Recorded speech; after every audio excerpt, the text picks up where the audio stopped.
just his knowledge. And I think, leadership is leadership, right? So you have to, you can't just talk the talk, you have to walk the walk. So you have to, like, when I'm wrong and I'm like, it's very easy to be like, oh, let's do this. And, all the, hype and excitement that I put behind it. I think, you just have to learn passion is different than emotion. I think people have a challenge, separating that. It's okay to be passionate as hell about what you're doing, but you can't be emotional about it. Emotional is when you kind of start to have problems because you won't see your failures and you'll just want to kind of, retry and retry and retry. Welcome to Grow Think Tank. This is the one and only place where you will get insight from the founders and the CEOs of the fastest growing privately held companies. I am the host. My name is Gene Hammond. I help leaders and their teams navigate the defining moments of their growth. Are you ready to grow? Getting your employees to fail? That sounds like a recipe for disaster, right? Encouraging them to take risk and encouraging them to fail is actually not a bad thing.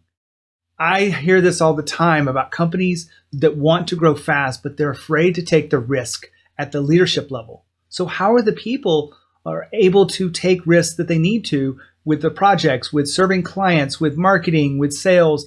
All of those things are required for you to understand your relationship with failure. Now, I believe that you should be creating a culture of failure, or a failure culture. A failure culture is one where people embrace the ability to look at something as a learning lesson. It's not just words. They actually go into projects intentionally knowing that this could fail, and they're going to measure for that success, and they're going to change or pivot very quickly. A failure culture is one that you can actually do if you want to grow your company really fast. And you want to do this because I talk to hundreds of Inc. level leaders, and that relationship with failure is something not only at the top, but at the culture level. All the team members are really embracing this. So who do I have for you today? I have Jeremy Delk with Tailor Made Compounding. They were number 21 on the 2019 list. They grew at over 8,000%, with over 10 million in revenue. And so they were looking back at that, or Jeremy specifically, and said, it's because our tolerance for failure is so high and it's baked into the way we approach everything that we've able to grow so fast. So we're going to unpack that today in the interview. You're going to have a lot of fun listening to Jeremy talk about how his company has grown so fast through this failure culture. Now, here's the interview with Jeremy. Hi, Jeremy. How are you? Well, how are you, Gene? Fantastic. Great to have you here. I have already let our audience know a little bit about you as a leader and some of the accomplishments of the company, but tell us a little bit about kind of the market you're in and kind of what kind of company you've created here. Yeah, sure. So the main company is Delk Enterprises, probably, which we're more of a very small boutique VC private equity group. It's mainly my money, and we co-invest with some colleagues. We've been in the healthcare space for the last 10 years and making a lot of strategic investments. Besides that, I spend most of my day running Tailor Made Compounding, which is a compounding pharmacy serving the integrated space, more of like a age management or anti-aging personalized medicine approach.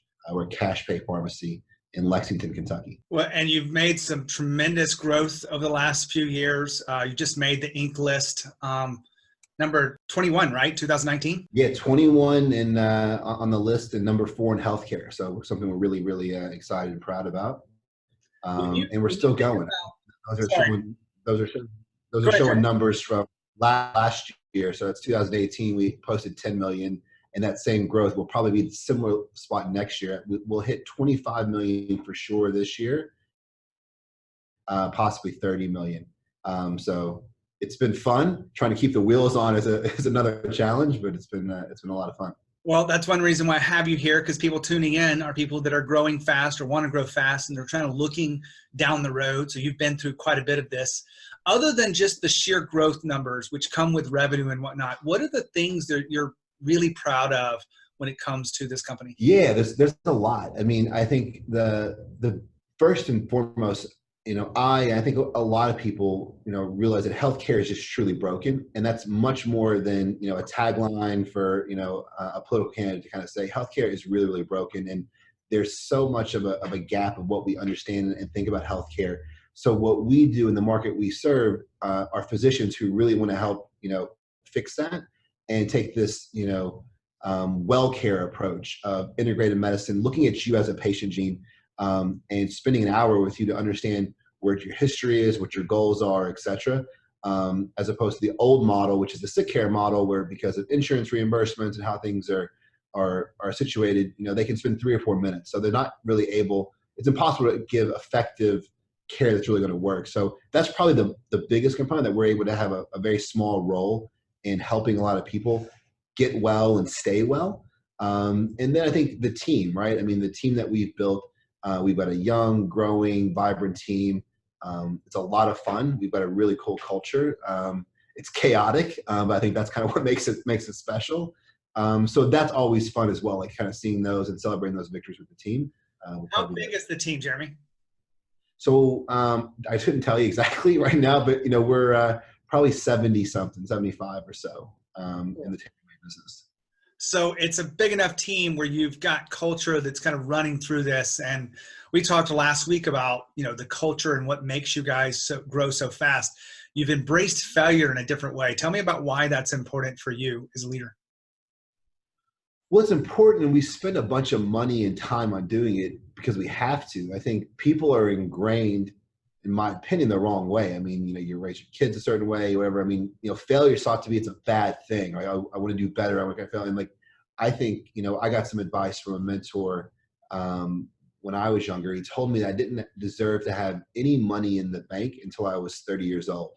And I'm like, it's kind of a dick thing to say. It's not very nice. And I didn't understand what he meant. And then when he went on and elaborated, he basically said that's the time in your life when you need to be taking as much risk as you can. You don't have a wife, you don't have kids, worst case scenario, you pack up yourself and go home and live with mom, right? But you should be taking and doubling down and making every bet you can to figure it out when you're 30. Then you can kind of start taking some chips off the table after that. And that took me, to be honest with you, a couple of years to really embrace and fully understand. But that's what I try and do with, the team here. And we're getting, kids right out of college, some with graduate degrees, some, just a little bit of college and not even undergrad degrees. And that culture is completely reprogrammed, that we're trying to unprogram and fix them. Like, hey, listen, we can track and look at metrics on performance. And so let the numbers just speak for themselves. Just try it. No one knows, right? You can have a plan and you can have a whiteboard and you can have all these theories of why something should work. The market will speak. It's binary. It will either work or it won't. And instead of theorizing, let's just kind of go and do it. And that's been something that we really try to do. And they have fun with it. And it's kind of fun. But yeah, that's something that we really push, is that the failing fast is. So it's natural in us entrepreneurs to embrace risk because we know that's what it takes, is to get uncomfortable and move forward. But when someone comes in to get a paycheck, it may not be quite the way we want it to be. So what are some of the steps you take to get people to see failure as the way forward for you? Just as knowledge. And I think, leadership is leadership, right? So you have to, you can't just talk the talk, you have to walk the walk. So you have to, when I'm wrong and I'm like, it's very easy to be like, oh, let's do this. And, all the, hype and excitement that I put behind it. I think, you just have to learn. Passion is different than emotion. I think people have a challenge, separating that. It's okay to be passionate as hell about what you're doing, but you can't be emotional about it. Emotional is when you kind of start to have problems because you won't see your failures and you'll just want to kind of, retry and retry and retry. So what I do is I try to own it myself. Hey guys, this is what I think we're going to do, and it's going to work. And then you show them the benefits. There's nothing that you can't learn from a failure, ever. I don't care what it is. If it's big failure, small failure, you will always learn something. If you don't learn, that's the problem, right? So we'll kind of go through and say, hey, listen, this is an example of me. This was my idea. I'm running the team. Let's buy 100 grand worth of inventory of this and try and roll it out. And it doesn't work. Cool. What did we learn? We should probably start with lower, right? We should put, and set different parameters, different rules in there. And that allows them to kind of create their own value sets and their own little risk tolerances as well. They have to take, I'm taking a lot bigger risks than they're probably ready to take straight away. But the good news is I encourage it. It's not their money, so they're going to get a paycheck regardless, but they can go through and have it. And I encourage them to have opinions, right? You've got to, we're trying, and it's difficult with especially younger staff to seek approval. I think it's another problem with how we're raised and what have you. We want to kind of get reinforcement or get another sense of, hey, is this okay? Where I try to reiterate to them, like, well, what do you think? And okay, that makes rational sense. I understand your logic. Try it. And again, it goes back to, it will either work or it won't. And if it doesn't work, then you kind of pivot. The only time I ever get upset if someone makes the same mistake twice. I just learn from it and then reapply that into a different scenario.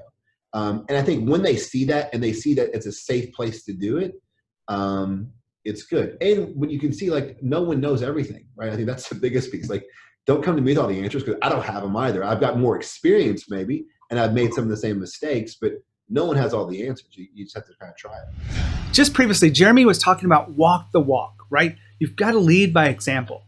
You cannot be the leader that you really need to be and must be for your team if you're not walking the walk. This is not where you can say, do what I say, not what I do, because they need to see that you believe this. They need to see that this is the path forward. They need to see it over your history. So as you have told your story, are you really aligned with what you're trying to do? If failure is your thing, then you've got to look back and tell the stories of when you learned something from a failure. And you tell these stories over and over, it will really begin to repeat itself within your culture and strengthen who you guys are. So you must lead by example. Now back to the interview with Jeremy. Well, I appreciate you sharing a little bit of that with us. When you think about failure now and trying to get a team to look at a project, is there any way you look at it and kick that off? Or is it something that it's just baked into everything you do? Yeah, no. Well, so I mean, I talked a little bit about being emotional, and I think when you're in it, it's very easy to be emotional, right? Because you're like, now it's here, and how do we keep going? So what we try and do is set up, what our stress test is, or what is, go or no go with a new project. So some parameters on it, depending on what it is, right? If it's a software dev that we're doing for consumers or for our doctors, or if it's a new product launch, depending on what the project is, it does vary. But we're always going to put a couple pieces that are always consistent. A budget, right? A dollar amount that we're willing to invest. The minimum's $10,000, probably the maximum is $50,000 to test something. The second is the timing, right? How much time are we going to be able to do? And the third and the most important piece that's hard, but why you have to set it up front, is what do you measure success now before you start? Because when you're already in it, you can really convince yourself of a lot of stuff. Oh, well, if we just do this or we talk that, if we give it more time, whatever, you have to set up what is success and what's not beforehand. And if you do those three things, you just save yourself a lot of time, because there's always opportunities, always new projects. But if you get these, pet projects, as a lot of entrepreneurs have done, how many times has it happened? You start this thing, it comes through, and then it's still something that Jim's working on. We don't know what's going, but we're of course going to work it on. You have to kill those things, because I won't say they're cancers, but they're time killers. And you're stealing bandwidth away from your team to kind of go through. And the unemotional piece, and I think the team has seen me do that as well. I've had what I still think some of the greatest ideas ever. The market wasn't ready for them. Fine, great. Own it and just be done. So you have to understand, like, there's a line, men lie, women lie, numbers don't lie, right? So it's either going to work or it doesn't, and you set the rules and then you move on. Doesn't mean you can't, revisit it in 6 months, or you took that lesson and now you've got a new thing or a new product or a new development, and then you can bolt it on. That's where the learning and always applying that, historical knowledge comes into place. Is there anything you do after a failure, like as a recap or looking back, that you feel like would be newsworthy? That's a good question. Yeah, I mean, obviously there is, but informally, we have formality in setting up the budget, the time, and what is success. But it's probably more informal, the component of looking back, and I think that's actually a really good. It's a really good point. I think that innately happens as you encourage us to do more and more and more, and then you hear it in the dialect of the team. oh yeah, remember when Twilight did this, remember that. So they become acronyms and verbs of past failures. So you learn it, tribally, but having almost like an exit interview of a failure and a success is probably good. We do it innately and intuitively, but not formally. So it's actually a good idea. I wrote an article about this for Inc. once, and really it comes from the whole military is, a mission recap, success or fail. What did we learn from this? So you probably do it informally, but the structure behind the military is everything we do is a chance to learn and move forward. Now, informally looking back at your project and really recapping that is really important. But I think we can do a little bit better with that. I think you can add more structure so that people have a set way to look at the projects that have failed and how you learn from them. And we can learn from them as a group as opposed to just individuals that were on the project. So you can have some accelerated learning if you're willing to create some frameworks around that.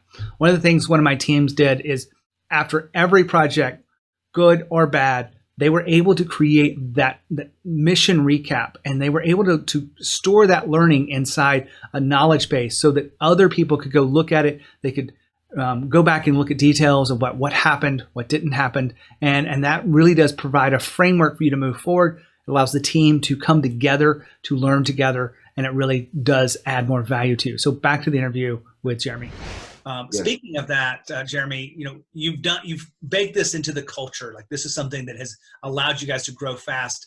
Right now, you must be getting better at it, right? You don't just continue. Like sometimes things are changing from a time frame. You're learning quicker what's not the right path. Is that fair to say? It is. I mean, I think that's very fair to say. A year ago, I told one of the sales teams and one of our minority investors, I was like, listen, under zero circumstances am I growing this thing over $24 million. Like we were trending there last year. This is when we posted 10 million in the 2018 year. I'm like, we'll hit 24 next year and I'm done. I'm not scaling anymore. It's just chaos. There's just no more bandwidth. We had the space, but what have you. And obviously I said it tongue in cheek because I knew I would do it. I kind of said it to myself as a dare. But you got to just kind of push through because there's something to it. When you strike a chord and you've got a new business or an old business that's really kind of scaling, you have an obligation to serve that market, right? There's a definite need. You have an obligation. And I think you need to think of it in that manner, that it's your duty to be able to do it, right? You have to be able to supply the demand of the market. So I really do feel like sometimes it can't get worse. I think life happens. I think they're just events. I don't think it's how you react and deal with them is what matters. Good news, bad news is just news. How you choose to react and interpret is all up to you, and that's a big state of mind thing, which I'm kind of big into. So we've invested heavily into technology and understanding and talking to the team. It's so important, and I think I'm a small business guy and have been for the last 18, 19 years. I had the big corporate world before, and I think there's so much value in being agile in the small business component because you can cut out the layers, but you can listen to the people on the line who's really going to tell you that's where the juggernauts are. That's where the challenges are, and if you could solve their problems and solve the team's problems via processes or technology. We took a technology route with developing our software internally and externally to be able to do a lot of these things.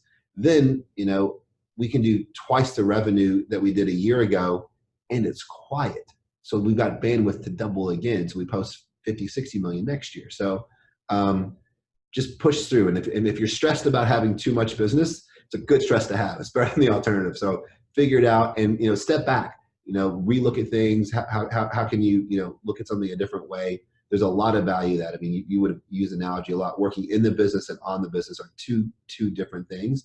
You have to be able to do it. We have 3 conference rooms at our office here. We probably once a quarter go and rent a hotel room with a conference room just to get out of here, phones off, and just talk. What's going on? What's our problems? What do we go through? And then have an executive level team, have division managers, and then having regular guys on the line. It's really, really critical. So you mentioned something about the mindset of the leader, and I'm with you right there, because I think a lot of people underplay mindset. But how do you transfer your confidence to your team? Is there something you've learned that has allowed you to do that with ease? Because as you're encouraging them to fail, they've got to have the confidence to share these like crazy ideas and push forward through resilience and everything. How do you share that? Well, you can't tell anyone anything, right? I mean, it's just words. You have to show it, right? So I demonstrate it. I try to practice it. I do try to rub their nose in the face a little bit. No, I'm joking. But I do try to reiterate and point to the face. Hey, listen, this is what it is. And once you have that mindset the way I do it, and you kind of go through, you just have fun with it, right? I mean, and you can. We do a lot of personality, like DISC. We use DISC. There's Myers-Briggs. There's different ones. So they're so accurate. They're so much fun. I encourage they're very cheap to do, but they're a great tool on understanding, how someone's wired and how you need to communicate, because we have different communication styles. And if you don't, that could be a huge thing. You could be on the same page, but if you don't communicate the right way. But it's so funny to see. My mentality is, yeah, let's just do it. I'm not a how guy, right? I don't know, but it'll work. I promise. And that there's a certain side of minds that like, they just have to figure out the how. And then I'm like, no, don't worry about it. I promise it'll come together.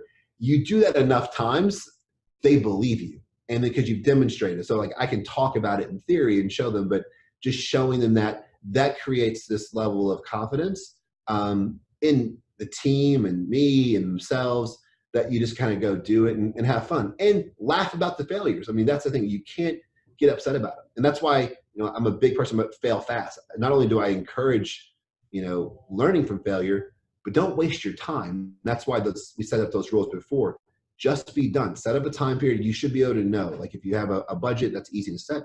But you've got, how long do I want to be able to do it, and what garners success or not? You have enough time, then just be done, because you have more things that are coming through that you don't get bogged down to.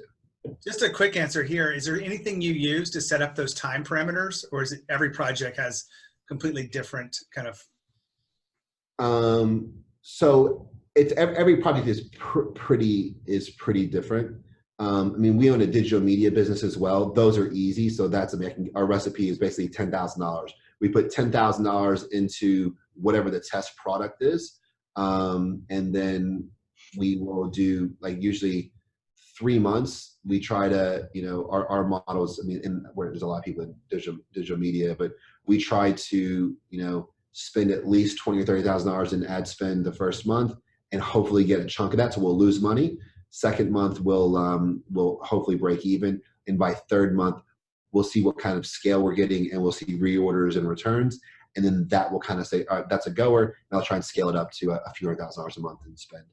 So those are easy. Every new product, we basically have a template of, hey, what do you need to go to launch? So you've got, Gene's new X, you need a this, and this. That's the pack to get it going. That takes 4 weeks. Cool. Then go to launch and then figure it out. Well, Jeremy, I really appreciate you being here at Growth Think Tank, sharing some of your insights, and really appreciate you just sharing what it takes to actually create this. What I heard you say is it's lead by example. If you value failure, then you're going to approach things with a little bit of risk, but put boundaries and really take care of that. So I really appreciate you sharing your story here. No, my pleasure. Thanks for having me, Gene. Wow, what a great interview. I love talking about this because it's really runs contrary to what most people think. You don't want to have failure in your business if you want to grow fast. Well, the reality of that is you've got to fail, but you got to fail fast, fail the right way, learn from those mistakes, and keep moving. If you are so safe, if you play it safe, you will not have the chance to grow at the pace you could grow. And you won't take the investments that you can take. You won't spend the time to really find a better, more innovative path. And that's what we've been talking about today. So I really appreciate Jeremy having his insights on the show for you so that you can learn to create more of a culture of failure, or a failure culture. Well, my name is Gene Hammett. Happy to help you if there's any way I can help you with you improve your leadership and help your company grow fast. As always, lead with courage. I'll talk to you next time.